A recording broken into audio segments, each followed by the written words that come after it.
So if you've gotten 2 roof quotes and they're wildly different, you're not alone. This is one of the most confusing parts of owning a home in South Florida. Same house, same roof size, same neighborhood. So why is one quote $20,000 and another one is $35,000? Is one company overpriced? Is the other one cutting corners? What's really driving this number? So let's slow it down for a second. So first, something simple, a roof is not just shingles. Most homeowners think roofing means the top layer, and that's not the roof. The top layer is just the surface layer of the system. So what's actually underneath the shingles or the tile, that's something called the underlayment. What is the underlayment? The underlayment is a waterproof barrier that sits between your roof deck and the outer material.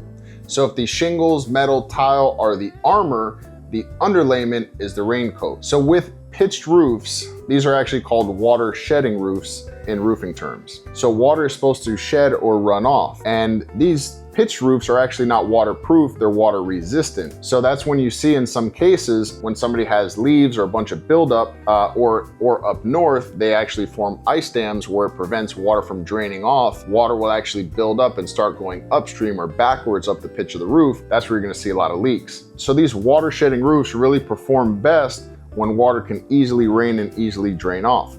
Another place is a cricket, and we'll get into crickets in another video, but as we want that water shedding to be efficient, the buildup of any water anywhere on the roof on these pitched roofs can actually lead to leaks. So back to underlayments. In South Florida, underlayments, they're gonna matter a lot because when shingles lift during a storm, the underlayment is actually what's gonna keep the water out and away from your home. And as far as underlayment goes, there's a lot of different types. You have the basic felt underlayment, you have synthetic underlayment, which really isn't used that much in South Florida because we have our tin tags. It's mainly used up north, and up north they use plastic tin caps, which basically is those shiny things that you see as you're driving by a roof and you see all these little shiny dots on the surface. Those are the tin caps on top of the underlayment, which usually is the old felt or 30-pound underlayment that you'd see. The problem is with synthetics, with the metal tin caps, that synthetic tears, and it tears a lot easier. So actually up north, synthetic is a superior product. Down here, it's a product we don't use at all. We don't use at all for the most part, just because it has those characteristics, and we have a completely different insulation standard and system that we use here in South Florida.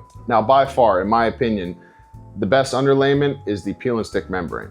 So peel and stick is a lot better, it's stronger, it's gonna create a seal around the nails.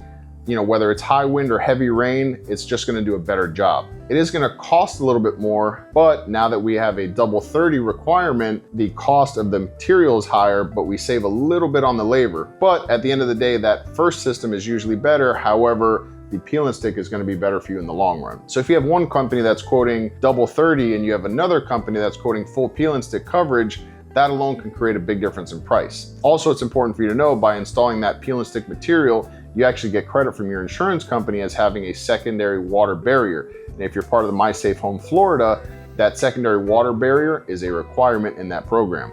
So now let's talk about the materials on top of your roof, or as I mentioned earlier, the armor of your roof. You have shingles, you have metal, and you have tile. Now, are all these priced the same? Obviously not. Some of them are not even close. Shingles are usually gonna be the most affordable option. Tile is gonna cost more, but it's heavier, it's gonna require more structural strengthening. You actually can't install tile on every roof because the roofing system has to be engineered to withstand the weight of the tile. Also, another thing that makes me not crazy about tile, once again, refers to the weight. So let's just say we're going from shingle to metal, we can usually run through that roof and not have to worry, and not really have to explain to the homeowner the following. So because those tiles are so heavy, they can cause bows and dips in the structure of the roof. So when you install metal, I usually use the example of a shirt. Now, if I take my knuckles and I push through, you can see the ridges of my knuckles. The metal, even though it's rated to be higher than shingles, higher than tile, it's really, just imagine aluminum foil going on top of whatever food you put it on. So if your roof deck is flat, that metal is gonna sit flush and not really show too much. But if you have those ridges, if you have those dips, if you have those bows, that's really gonna show through on the metal. So it's much higher risk, and homeowners going from tile to metal should be aware that there's likely gonna be changes that they're gonna have to make in order to get that nice clean look that they assume they're buying with a new roof, and that is gonna come at an additional cost to you, the homeowner. Versus if you go from shingle to tile, with shingles, you're usually not gonna see that much bowing or deflection in the roof structure or the roof deck itself. So it's gonna be an easier process overall, and you're less likely to see these big change orders in order to correct the roof deck which unfortunately a lot of homeowners may not understand at first, but it's your home, it's the conditions of your existing home. We're here to make it right. We're here to do the right thing. Any defects with the current home, in order to correct those, it will be the owner's responsibility to cover those costs to make these things right. So at the end of the day, you get the aesthetic look you're looking for with a new roof, whether it be shingle, metal, tile. And lastly, the metal roofing is often going to cost a little bit more upfront, but it's durable, it's long lasting, and I think overall it's the best product out there. I think this goes without saying, but if one company is offering shingles and the another company is offering metal or tile, obviously you're gonna see some huge price differences there. So you can't really compare those differences unless you're looking at apples to apples. And the only way to know if you're comparing apples to apples is to have everything broken down. And as I mentioned earlier, this is something that a lot of homeowners don't actually think about as they go into replacing the roof. What condition is your roof deck in? A roof deck is basically the plywood or the wood layer that everything attaches to that we'll be putting onto your roof. So if we tore off your roof covering, we would basically be removing the tile, the underlayment, and it would be bare wood that you'd be seeing. That's your roof deck. Under your roof deck, you have your trusses that your roof is going to attach to. So the system that we're installing to your roof deck needs something solid to attach to. Now, if that roof deck has rotted or damaged or soft wood, that's going to need to be replaced, and that's actually by code. An inspector will fail us on inspection if we don't address some of these issues. Because, especially here in South Florida, where we're threatened by hurricanes, by having a soft plywood deck, those materials that we're putting on your roof aren't really anchored or attached, and they can actually become windborne objects. It protects you as a homeowner, making sure that you get a quality product and a quality installation at the bare minimum. And that's why we have the Florida Building Code. And for you as a homeowner, the only thing that does stink about roofing is that nobody knows exactly how much decking is gonna need to be replaced until we tear the roof off. Now, can we get into your attic and look for damaged wood? Can we look for termite damage? Can we look for water damage? Yes, but until we actually tear off the roof and actually inspect the deck under there, it's very hard to understand. So a lot of roofing companies, it's actually funny, it's increased over time. A lot of roofing companies used to only replace 2 sheets of plywood. Then I saw it jump to 3 sheets of plywood. Now I see some companies offering, including ourselves, 5 sheets of plywood.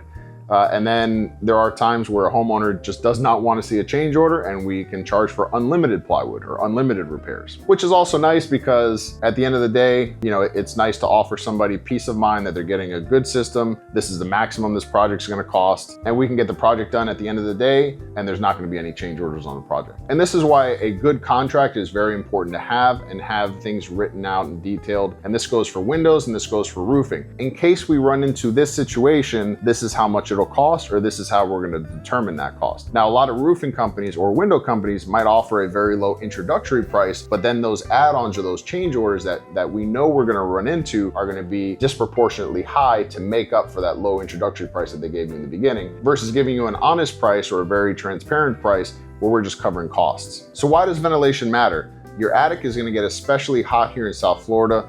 It's one of the warmest, most humid environments that I know of. And without proper airflow in your attic, heat's gonna get trapped in there. And that heat buildup is actually gonna shorten the life of your roof. So these ventilation systems are gonna help move hot air out and allow fresh, cool air to come in. So this system works together, allowing the ridge vent, the roof vent, and the soffit vents to work together to achieve what we talked about previously. Ventilation is gonna improve your roof's life, and it's also gonna improve indoor comfort, but it's gonna come at a cost. Now here's another major factor, labor quality. So roofing is very detailed, it's very dangerous, and there's very cheap labor in every market. Your roof is gonna protect everything underneath it. That's your ceilings, your walls, your belongings, your kitchen, your bathrooms, everything. Having a licensed, insured, more experienced crew is going to cost more. And if a roof is dramatically cheaper, you have to ask, is it the material quality? Is it the underlayment coverage? Is it ventilation? Is it labor? Or is something simply being skipped? So let's talk about roof size and complexity. So 2 homes can actually have the same square footage, but they can vary differently depending on the roof complexity. So you have valleys, peaks, multiple slopes. More complexity is just gonna mean more labor and more time. And with some of these more complicated homes, you're gonna have more flashing work. Flashing, by the way, is the metal that's used to seal the roof transition, typically around chimneys, around walls, down valleys, you're gonna see them. And if flashing isn't done correctly, water's gonna find its way in. Company that actually performs repairs gets to see where these systems failed, how somebody installed a system previously, and where they could have done a better job. So what we've even done is, in the past, we've installed roofs a certain way, but then we've had issues with those roofs. We've corrected other houses with those issues, and we said, hey, there's got to be a better way. So we look and we do research and we make it better. But if we never had that feedback loop, and that goes for all the construction that I've done in my career, if we don't have that feedback loop, we'll never know, other than an owner calling us. We won't get any outside exposure to see what we can be doing better. So and that's something we really take pride in the company, is always looking for the best way to do things. And if we don't know, I'm not a shy person. I have a lot of friends around the country. So I like to have my team, as part of my company, have that same mindset that this isn't the end all be all. We're constantly learning, we're constantly changing, we're constantly evolving, and we're never just stuck where we are. So let's address something important. So what's a realistic cost range? So in South Florida, most shingle replacements typically fall anywhere between $12,000 and $35,000. Tile and metal can typically go higher. And once again, shingle, metal, tile, even flat, it depends on the size and the complexity. But if a quote is far below that range, it doesn't automatically mean it's wrong, but it does mean you should ask questions. What type of underlayment is included? How much decking is assumed to be replaced? How much ventilation is being addressed? Is flashing being replaced? Are they replacing the flashing? And who's actually doing the labor on these projects? And here's the big picture. A roof is not just decoration. It's obviously pretty. So are impact windows and doors. But at the end of the day, it's protection, it's peace of mind. And you don't see it every day, you don't think about it every day, but when a storm hits, it's everything. And the homeowner who gets the best long-term value doesn't chase the lowest price. They compare the scope, they compare materials, they understand what's under the surface of the roof, because once you understand what actually drives a roofing cost, the numbers stop feeling random, they start making sense. And when it makes sense, you can make a competent decision instead of just reacting to a price. Bigfoot Windows and Roofing, building trust, one window, one door, one roof at a time.